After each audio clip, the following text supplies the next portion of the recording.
Welcome to an hour-long Christmas special of the disturbing side of Reddit.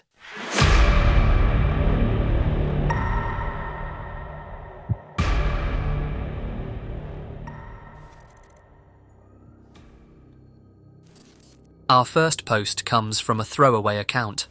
A wife notices her husband sneaking out late at night, something he thinks she hasn't caught on to. At first, she brushes it off, but the more she pays attention, the stranger it gets. What she finds out? Well, it's not what you'd expect. Obviously using a throwaway account because, yeah. So, over the past few months, I've noticed my husband sneaking out of the house at night, sometimes for hours at a time.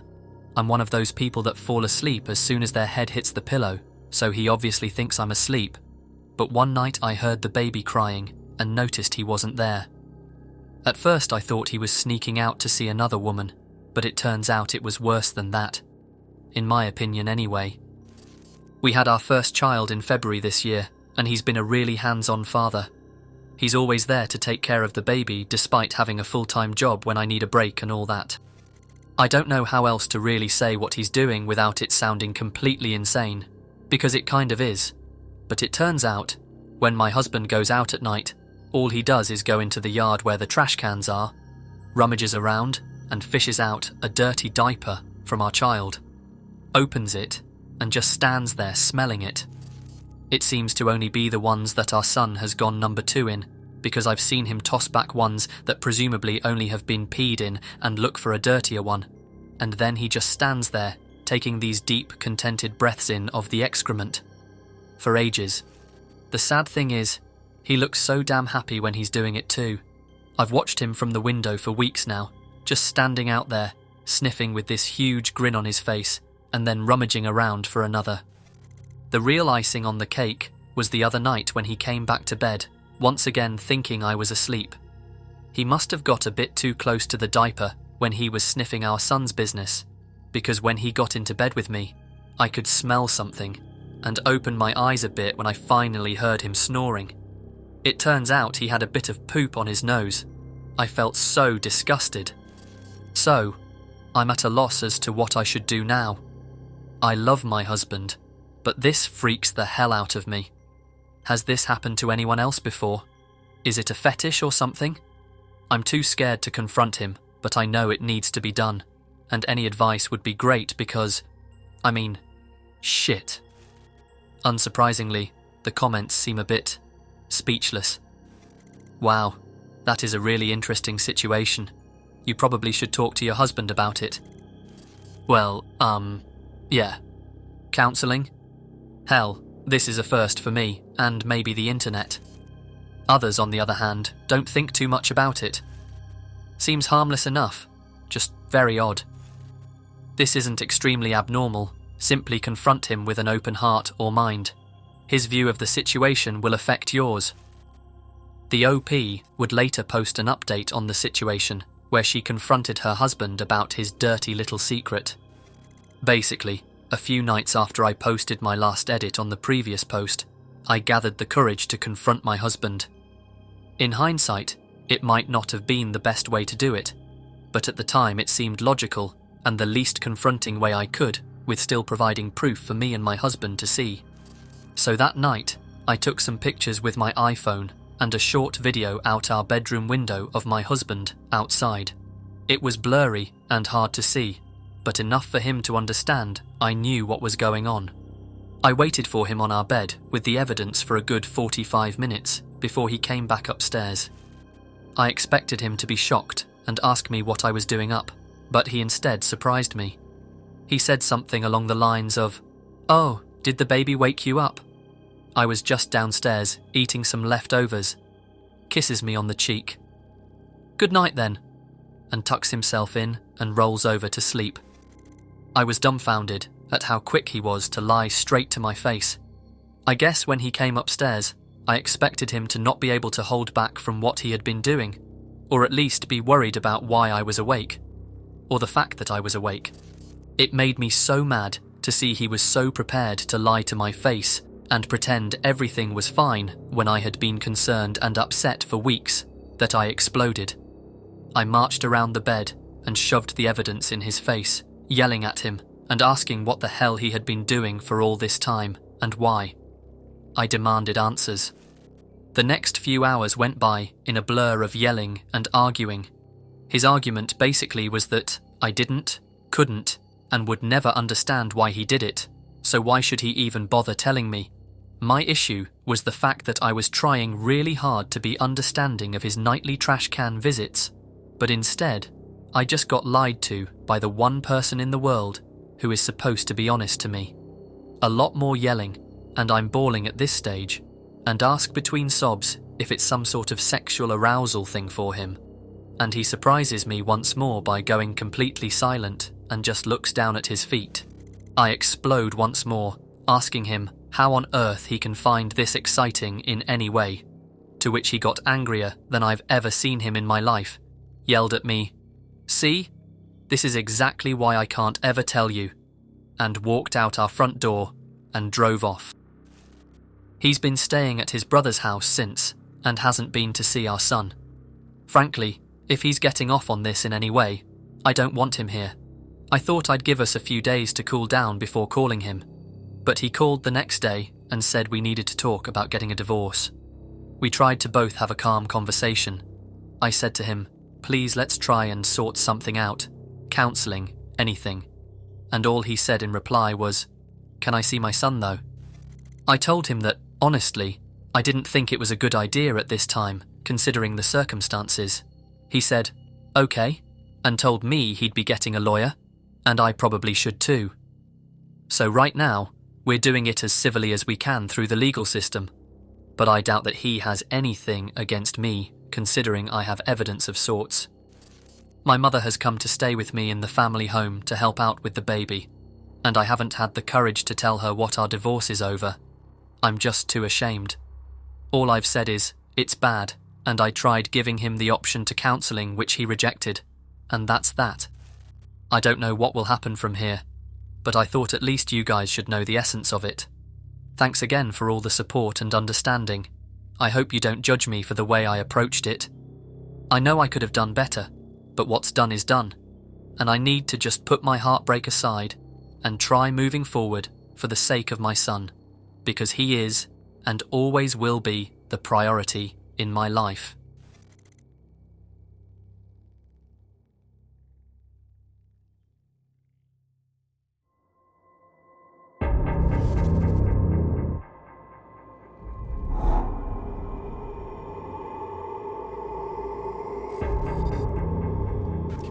Smoking fetishes are a thing for some people. Some just enjoy the smell or the sensation of smoking. But the users in this subreddit take this kink to a much darker level. As of the creation of this video, the subreddit has just under 7,000 members, each of them drawn to the negative effects of long-term smoking. Some of the posts themselves are in some ways fascinating. Some of them are now of legal age to smoke and are looking to begin their journey, and others started from a very young age, now viewing their smoking habits as milestones. But it gets quite darker. Some posts discuss their health and how it's slowly deteriorating. Do I look worried about my health? Hell no. I know what these cigarettes are doing to me and I don't care. I love the buzz. I love the cough. I love the craving. I love the ache in my lungs. I love not giving a damn. Others discuss getting others addicted to nicotine. Not content to simply ruin my own lungs, I've gotten a couple of my girlfriends addicted too. But even after all of this, it goes one step darker. Does anyone else think pregnant women smoking is the hottest? My pregnant aunt smokes quite a lot and doesn't care about the baby being affected by it or possibly miscarrying. She's 6 months in, and I'm finding it so damn sexy. The most popular posts in the subreddit are posts just like these, all focused on the after effects on both the woman and the child. Protecting their baby from tobacco smoke is one of the best possible things they could do to give their child a healthy start in life. But they simply don't care. It's all just about the rush for the people within this subreddit. The suffering and deterioration of one's health is just part of the enjoyment, even if it means inflicting the same health risks and suffering on others too.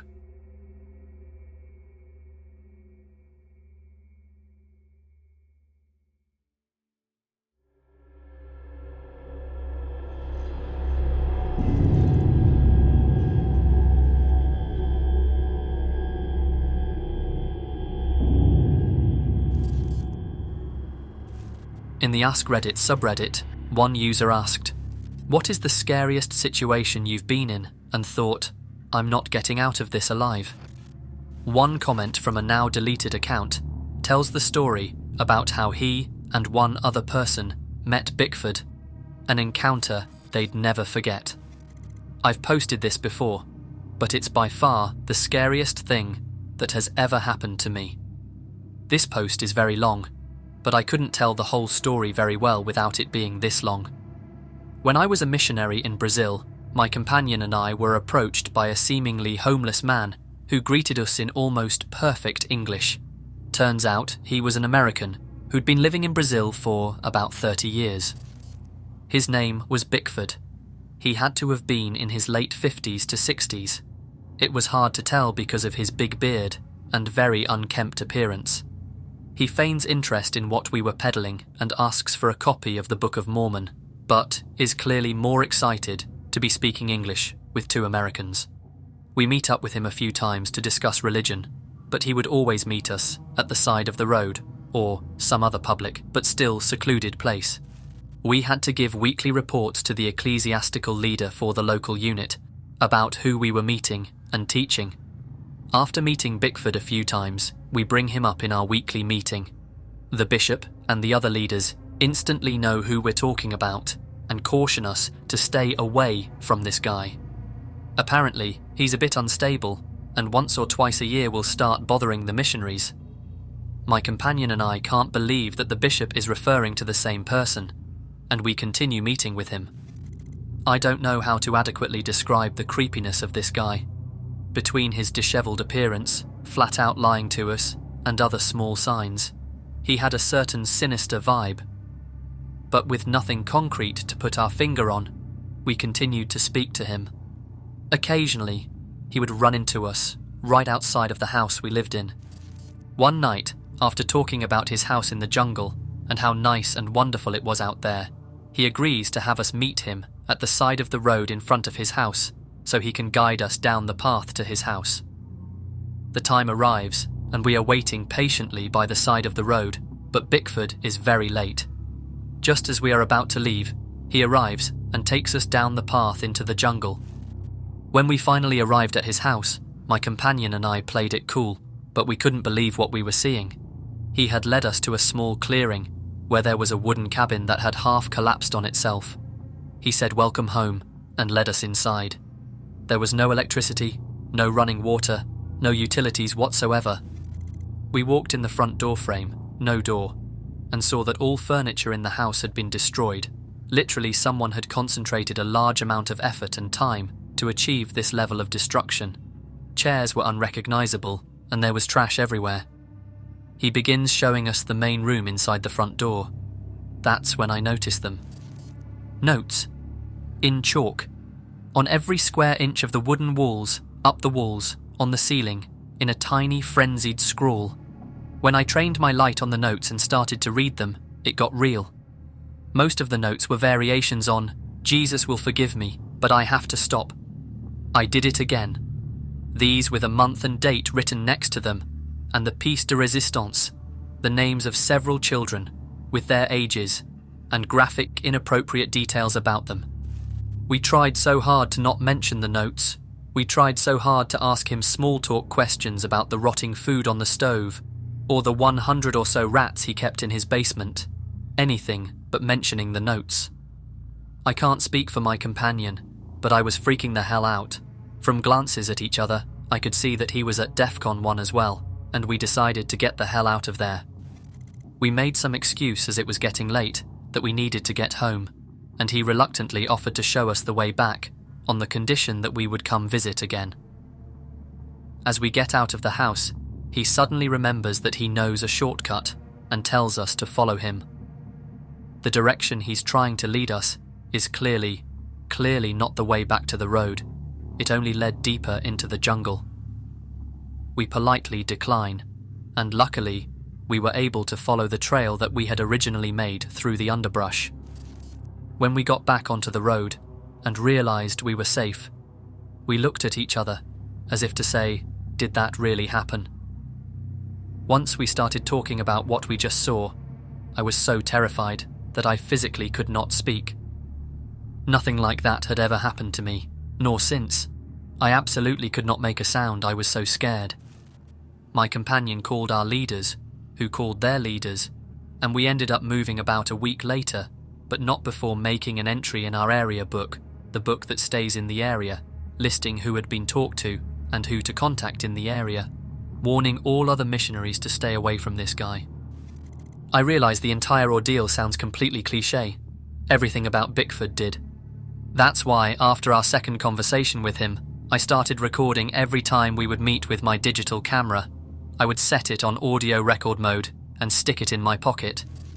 The audio is terrible quality, and at one point, I even slip and fall into the entrance to his rat dungeon.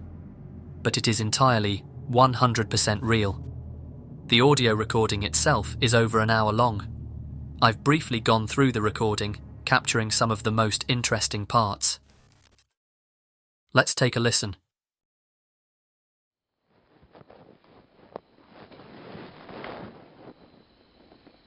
Do you write yourself notes on the... Sometimes I do. That's neat. I have electronic schedule. How do you call it?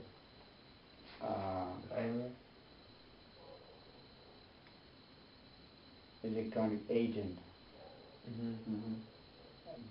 But now it's in some form there. I got it. I wrote on every wall. You know, when I call like this, they come back. Oh, here they are, the rats. Yes. 125. Wow. That's a lot. Where is Here, I'll trade back through the places. No, let's see here. Change. Let me call them so you can see they come. Okay. Maybe they don't come because they're fed up. Yeah? Oh, I can see them now. okay. Go ahead and call them. You can see yourself. I can see. I can see.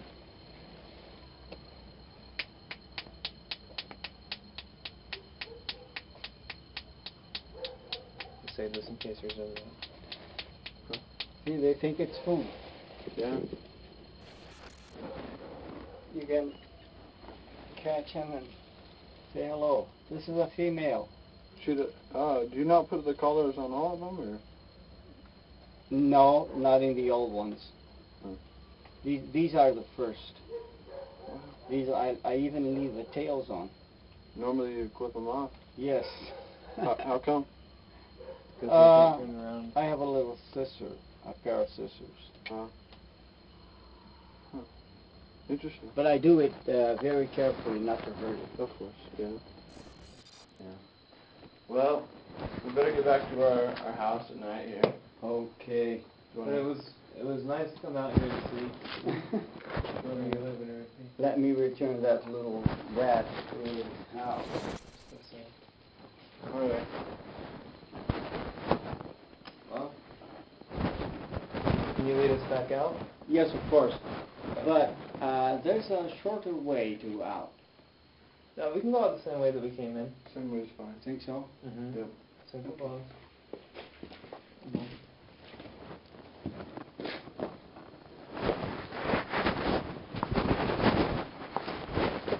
Well, I think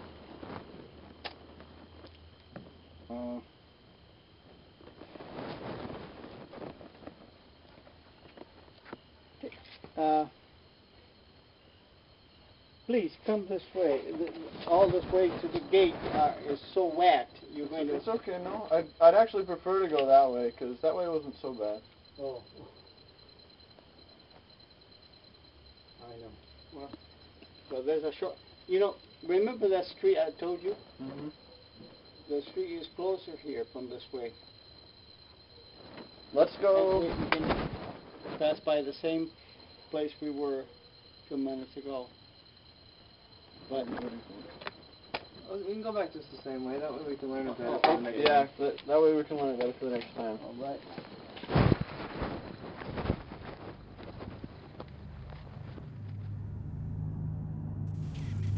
He concluded his post by writing, "After I posted this on Reddit, I went and made a report to both the local police in the area, along with the Brazilian Federal Police. If ROTA, state-level SWAT team, without all those pesky try not to shoot people rules, has any say in the matter, Bickford's rats have probably already disposed of his body."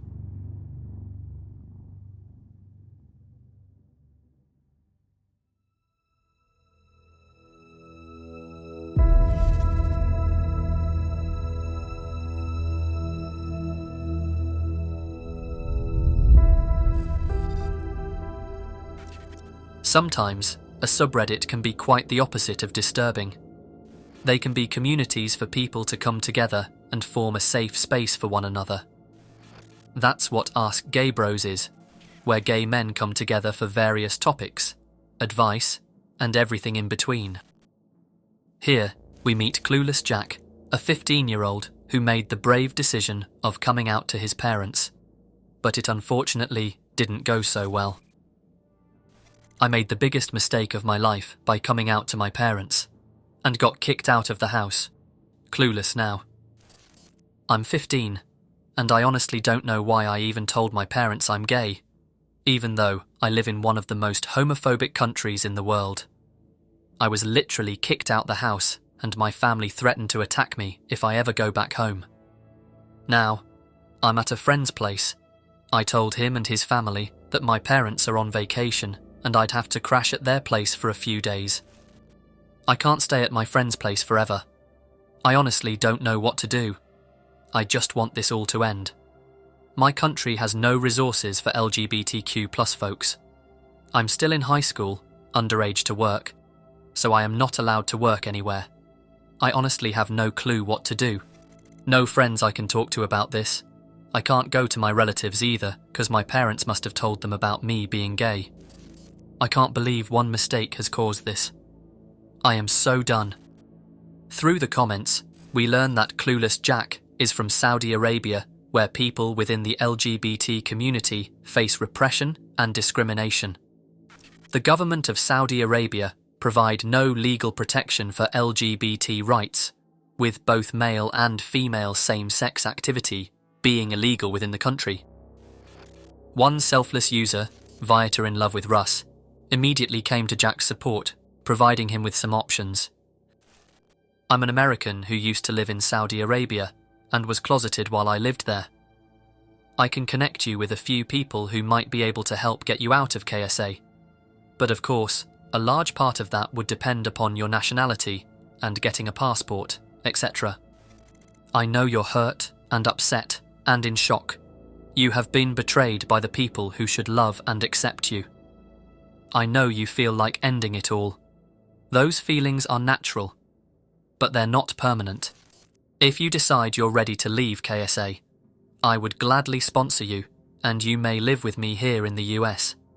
I'd expect you to finish your schooling, and I would be happy to mentor you for college, or whatever you want to do as a career.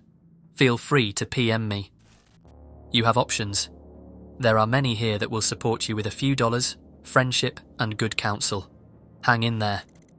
Thankfully, Clueless Jack did reach out to this user. His real name was Roshan, and the two would begin exchanging emails over the course of a couple days, with Roshan explaining his situation and informing his uncle of him being gay. My uncle is my mum's brother, and yes, I did tell him about me being gay because I didn't see how telling him could harm me, given he lives in a different country. Thankfully, he's been very understanding and helpful. He's advised me to stop using and delete all social media profiles because my parents are my friends on Facebook and Instagram. At this point in time, my Facebook and everything in fact is disabled. I'll connect with you when I re-enable it. I've never been outside of the Middle East, so I might struggle a bit in the West if I do manage to get there. That's, again, kinda concerning, but I guess I should worry about that later. This is me. With this, he attached a photo of himself. The two would continue to exchange emails. A couple of weeks would go by when Roshan would send the user an update. "Hey, how have you been? Thanks for writing in. I'm still at my friend's place. My uncle is going to my house to collect my passport from my mum. After that, we'll be leaving for Dubai. I'll most probably be in Dubai by the time I email you next. And we can connect on Skype or FaceTime then." Everything seemed like it was going perfect for Roshan, but this glimmer of hope would only last for so long. The original Redditor who reached out to Roshan posted an update on Roshan's current situation. For those following Clueless Jack, I just received the following message from his uncle 15 minutes ago. "Dear Mr. Viata in love with Russ. I'm Roshan's uncle, Mustafir. It is with a heavy heart I must inform you that Roshan decided to take his own life in February. His father, my sister's husband, threatened to do it himself if he was ever found at home. Sadly, we couldn't get him out of Riyadh in time and he was found lifeless in his friend's house. I managed to get into Roshan's email account via his phone and found this email conversation and thought it's important that you know. I'd like to thank you for your support and care. You were the only person who Roshan opened up to and spoke freely. Inshallah, he too is looking down on you and thanking you. His funeral was held in Dubai as well as Riyadh, his hometown. But I'd like to believe he will always be around me here in Dubai. Thank you, Mustafir." It's not clear why Roshan never made that trip to Dubai. Perhaps his parents refused to give him his passport, or perhaps he was even coerced into staying under false promises. Either way, it's an incredibly heartbreaking story on how one's beliefs can make the difference between life and death for your own child.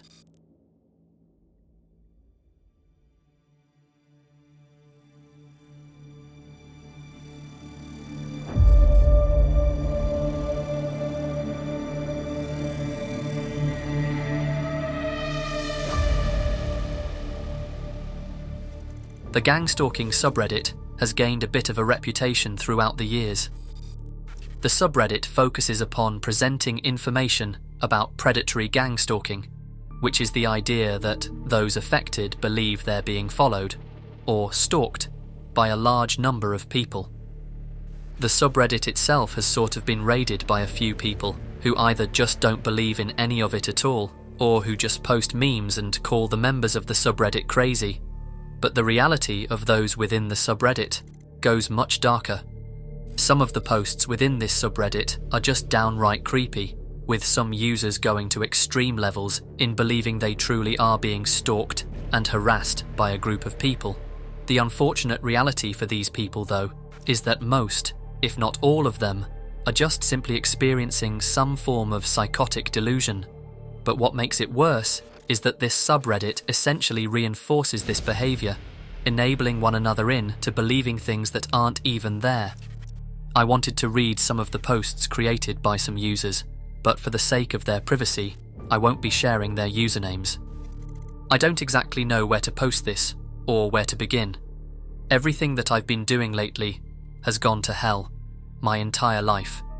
I feel as though people are out here spreading false information about me. Not just friends and family, but random people I don't even know. Every aspect of my life has been ruined and infiltrated. I don't know who to speak to about any of this. I can't go to the police because I'm sure they are in on it, and I don't want to be looked as crazy. I try to not pay any mind to it all, but when you make it hard for someone to get a job, make money, take care of their family, it becomes very hard to ignore it all. I'm a very peaceful person, and I stay to myself. I don't bother anyone, and I don't have many friends, yet I made so many enemies. It's gotten to the point that these people are trying to make every little thing I do, or want to do, as bothersome as possible. I feel as though this is to get me to overreact to the wrong people and do something crazy. They want me dead, in jail, or look crazy. Not to mention, all forms of electronics have been hacked. Everyone looks at me with a distasteful look, as if they heard something about me, but are too afraid to approach me about the issue. You think it's a joke and game until it's your life on the line. People don't even realise the type of people that are out here amongst us. To the guy that asked if the posts are real, it would be very coincidental that thousands of people are experiencing the same dilemma. Some aren't as strong as others and end it all, or they snap and commit homicides. Another user claims there's people in his apartment, but he just can't see them. I'm assuming I had some non-consensual surgery done on my eyes and they don a cloak. Things drop out of mid-air and strands of hair fall right in front of me. It's amazing, but I'm scared because now that I'm aware, I'm assuming they want to kill me. I feel injections in my feet and limbs and sometimes I'm asphyxiated. I fled my apartment and now I'm on the streets. Multitudes of people hurl death threats as I walk by. People I've never met calling me negative things as I walk by, saying they already selected a victim to justify my homicide. I'm terrified, and sometimes I can barely breathe. My heart is giving out, and they laugh and ridicule as I walk by. I don't want to be murdered, but I don't know where to go for safety anymore. I can barely walk from the torture. Someone please help me. It's quite heartbreaking to go through the subreddit and look through these posts. In between memes and troll posts, I really do believe there are some users in the subreddit who are in desperate need of help, with there being no one to help them. And maybe that's what this subreddit is for them, a sort of safe space, where they believe they can't be harassed and can finally be free from their own thoughts.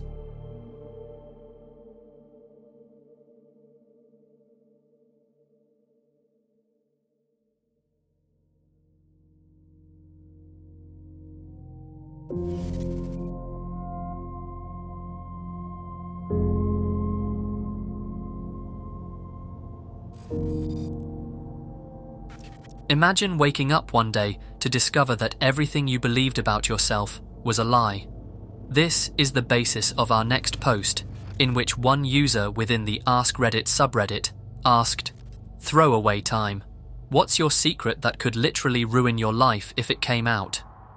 In this thread, a throwaway account by the name of ABCH shares his incredibly disturbing story of how he was raised to be something he's not. Some background info. I'm a guy in my late 20s who was taken into care aged 7. Everyone around me already knows that I was brought up by foster families because I had a crap early childhood. I deliberately keep it vague and say stuff like, I'd rather not go into it, so that people will just assume I was abused in some way and they'll stop asking about it. The truth is that for the first 7 years of my life, I was brought up as a girl by my psycho birth mother who really wanted a daughter and didn't let the snag of giving birth to a boy stop her from trying to raise one. She was a pretty successful professional in a legal field, not entirely sure what, and had me via an anonymous sperm donor from a fertility clinic. She found out I was a boy at a late ultrasound and then moved across the country. She gave birth to me at home and continued to move about until I was 5 or so. It was just the two of us all my life. We had contact with other people, of course, but they rarely got very close. I had lots of friends, but was always supervised.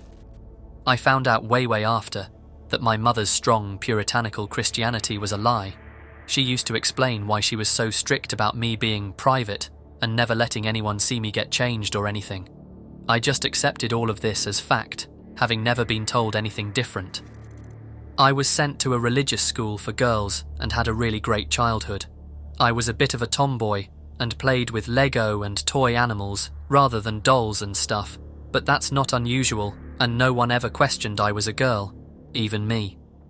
I knew about men and women, but had never really seen much of naked people. My mother never ever spoke to me about it, but I kinda had the impression that when I grew up and got boobs and stuff, my dick would kinda fall off or something and I would be a woman, and other kids would keep their dicks and they'd be men. I don't know, to be honest. I never really thought about it. Anyway, I carried on with my happy girlhood and had a bunch of friends and everything was great until I was 7. and a teacher accidentally spilled a cup of hot coffee over me at school. The liquid soaked through my clothes and was scalding me, so the staff immediately stripped me out of my dress and underwear to get the hot coffee away from my skin. And then they found out. The cops were called, and I got taken to speak with who I guess would be social services. They asked me a bunch of questions about life at home and stuff. Meanwhile, my mother was taken in for questioning too. She refused to acknowledge me as male and insisted I was her daughter, because she was, delusional and stuff. I wasn't allowed to go back home but got put with a foster family and went through loads of therapy and stuff. The worst part was that literally overnight I lost everything. My mother, my home, all my toys, all my clothes. I moved school, so lost all my friends. They cut all my hair off and told me I wasn't a girl anymore. It was really, really traumatic. The first foster home wasn't that great. They had 3 boys already, and going from a sheltered, religious, only child upbringing to a rough-and-tumble, testosterone-filled environment was really difficult. They tried to force me to be masculine, and I was just too confused about what they wanted. Anything girly was reprimanded, and I felt so lost and alone because nothing I did was right. I tried to end it all when I was 11, and again at 13, because I didn't feel I fitted in anywhere. After the second attempt, they moved me to a different foster family who were awesome. I consider them to be my parents. They actually stood up for me. The first thing was that they let me grow my hair. When I got taken into care, they buzzed my hair short, and I hated it. They always had to hold me down and do it forcibly while I was crying and fighting. My new parents flatly refused to do it and said that loads of boys had long hair. They also let me quit karate and football and take up swimming and jazz dance. Since I'd been in care, no one had ever stood up for my right to choose what activities to do or how to dress before. It was amazing. In the end, I came out of it with a pretty healthy gender identity. I'm a guy, but not the most butch guy ever, but I'm fine with that. I went through school and got my degree and have a pretty good job and an amazing, supportive wife. Everything looks great, but I can never speak about my early childhood and how I grew up as a little girl.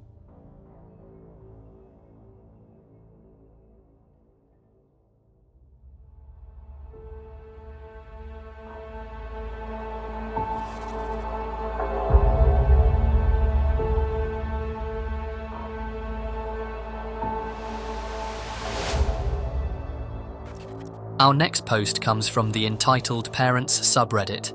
Here, a user by the name of Lil Froggies tells a story that was told by her friend on one of the worst entitled parents I think I've ever seen. So not my story, but my friend's. She's a midwife at a very busy hospital and followed this entitled mother with her pregnancy with a lot of difficulty because she wouldn't show up at appointments or show up and demand being seen to when she wasn't scheduled. Entitled the entire pregnancy pretty much. Anyways, come the end of her term, she doesn't go into labour. No big deal at first. She would just have to come in every few days for my friend to check on the baby and see if she'd need to get induced. Except she straight up refuses to get induced. My friend advises her that for now she doesn't have to be, but later, if she doesn't go into labour, she'd be risking her life and the baby's, and sets up an appointment for a few days away. A few days later, she's a no-show, so my friend calls. Her patient refuses to go in because she doesn't want to be induced, and that her and God know best, it'll come naturally. My friend calls every few days to try to convince the lady to come in, and finally gets the husband on the phone, explains the risks to him. He convinces the lady to come in for a checkup. Still no signs of labour, and at this point she's quite a bit overdue. My friend explains once again that the entitled mother has to get induced, otherwise she risks the baby's and her own life.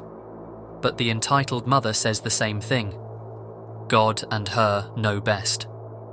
My friend tells her her baby will die if she leaves the hospital, but she demands to be discharged. The hospital cannot keep her against her will, since neither her or the baby aren't in immediate danger, meaning she could still maybe wait a day or two if monitored to be induced, so my friend has to let her go. Fast forward a few weeks later, The entitled mother is now way past being 3 weeks overdue. 2 weeks overdue is usually the very limit for most hospitals, and comes back complaining of stomach pain. My friend orders an immediate induction and checks with a quick echo to confirm her suspicions. The baby passed away in the womb because she refused being induced and her placenta rot. My friend told me it was awful in the delivery room, not only because of what they were delivering, but also because of the smell of the placenta and the baby. The stomach pains the mother was complaining about was the infection from the rot. And she didn't even blame herself. She just shrugged it off as God's will and it wasn't meant to be. She made a full recovery and was let go from the hospital, totally plans on trying for a child again.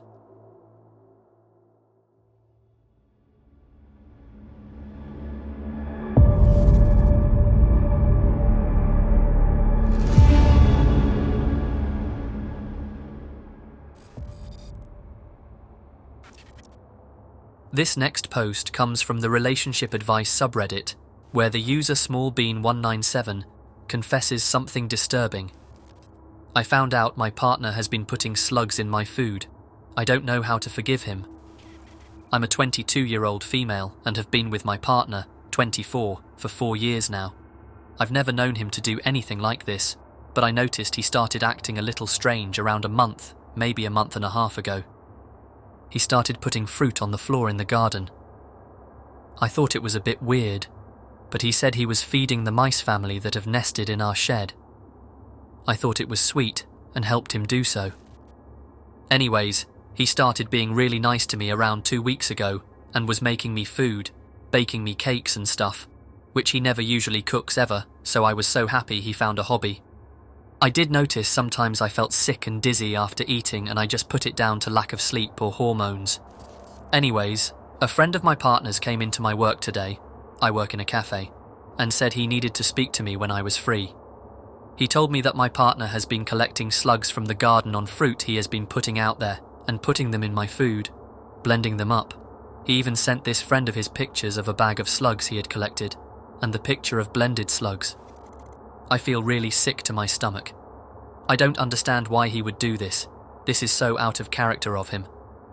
I asked him why he was doing it, and he accused me of snooping through his messages, which I would never do, and got so angry at me for not being able to take a joke.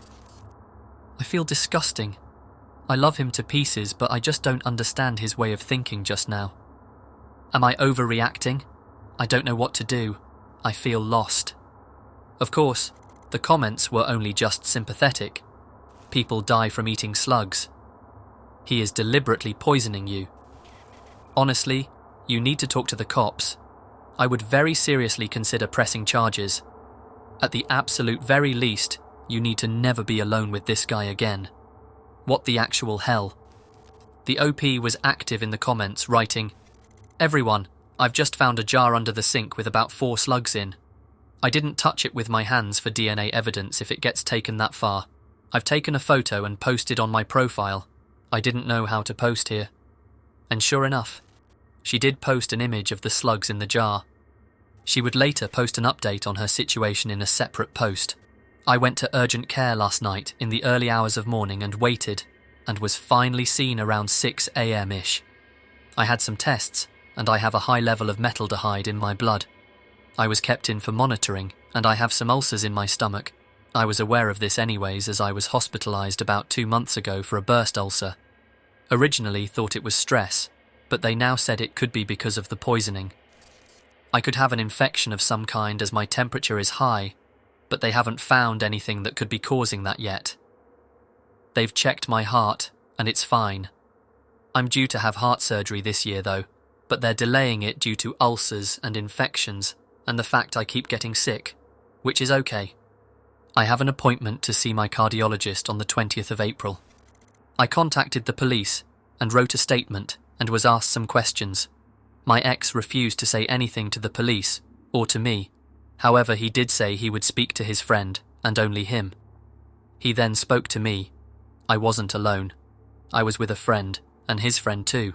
He confessed to doing random experiments on me and tests starting a few months after we moved in together.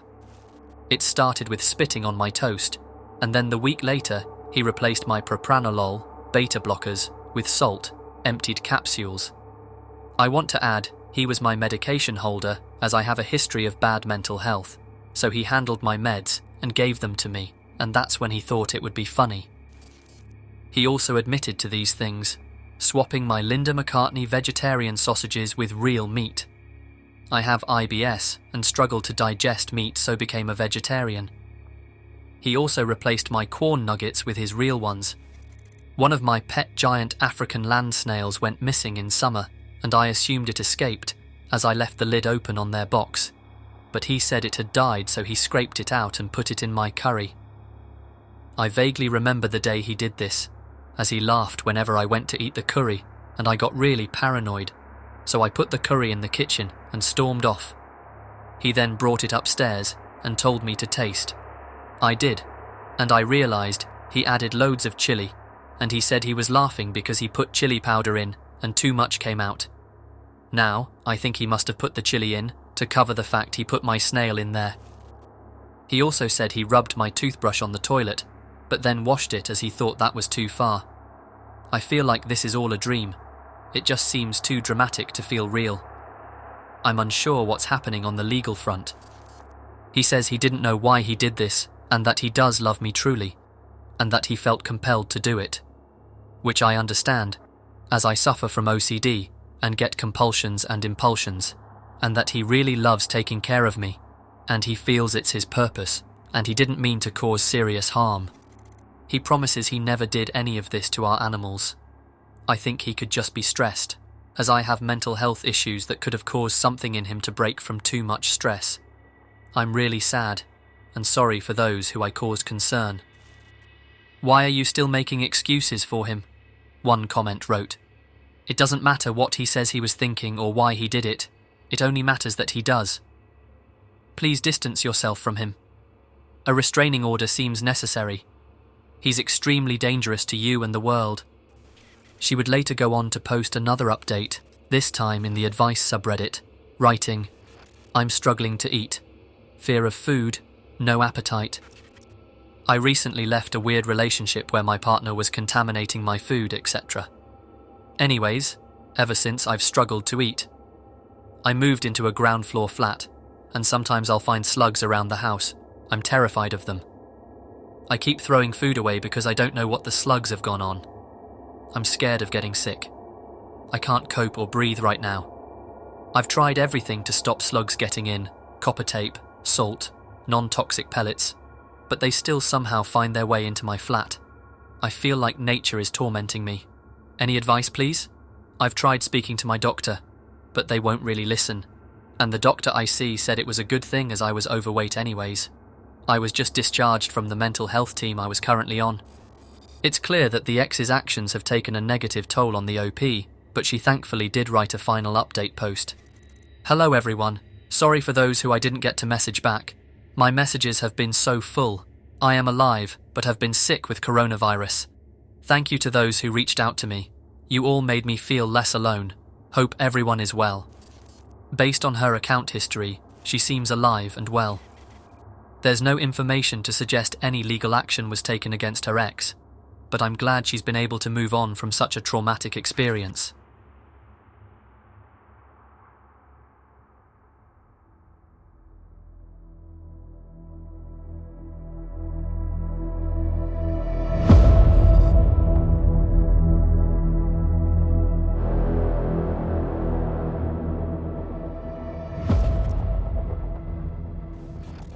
This final post comes from the relationship advice subreddit. The user, ThrowAQSummerstorm, explains her story of the gift she gave to her father, which broke her entire family apart.